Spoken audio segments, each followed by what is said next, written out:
اور ان سے 2 شخصوں کا حال بیان کرو جن میں سے ایک کو ہم نے انگور کے 2 باغ عنایت کیے تھے اور ان کے گردا گرد کھجوروں کے درخت لگا دیے تھے اور ان کے درمیان کھیتی پیدا کر دی تھی. دونوں باغ کثرت سے پھل لاتے اور اس کی پیداوار میں کسی طرح کی کمی نہ ہوتی، اور دونوں میں ہم نے ایک نہر بھی جاری کر رکھی تھی، اور اس طرح اس شخص کو ان کی پیداوار ملتی رہتی تھی. تو ایک دن جبکہ وہ اپنے دوست سے باتیں کر رہا تھا، کہنے لگا کہ میں تم سے مال و دولت میں بھی زیادہ ہوں اور جتھے اور جماعت کے لحاظ سے بھی زیادہ عزت والا ہوں، اور ایسی شیخیوں سے اپنے حق میں ظلم کرتا ہوا اپنے باغ میں داخل ہوا. کہنے لگا کہ میں نہیں خیال کرتا کہ یہ باغ کبھی تباہ ہو، اور نہ خیال کرتا ہوں کہ قیامت برپا ہو،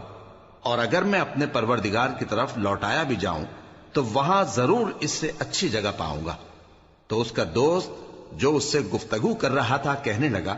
کہ کیا تم اس ذات سے کفر کرتے ہو جس نے تم کو مٹی سے پیدا کیا، پھر نطفے سے، پھر تمہیں پورا آدمی بنایا؟ مگر میں تو یہ کہتا ہوں کہ اللہ ہی میرا پروردگار ہے، اور میں اپنے پروردگار کے ساتھ کسی کو شریک نہیں کرتا. اور جب تم اپنے باغ میں داخل ہوئے تو تم نے ما شاء اللہ لا قوت الا باللہ کیوں نہ کہا؟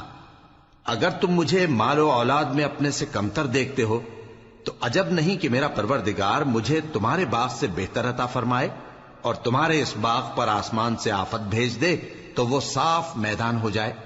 یا اس باغ کی نہر کا پانی گہرائی میں اتر جائے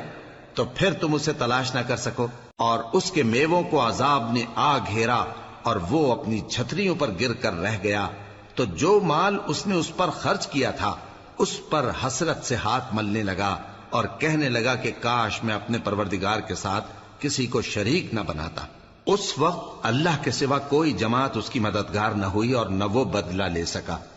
یہاں سے ثابت ہوا کہ حکومت سب اللہ کی ہے، جو معبود برحق ہے وہی بہترین ثواب عطا کرنے والا اور بہترین انجام لانے والا ہے.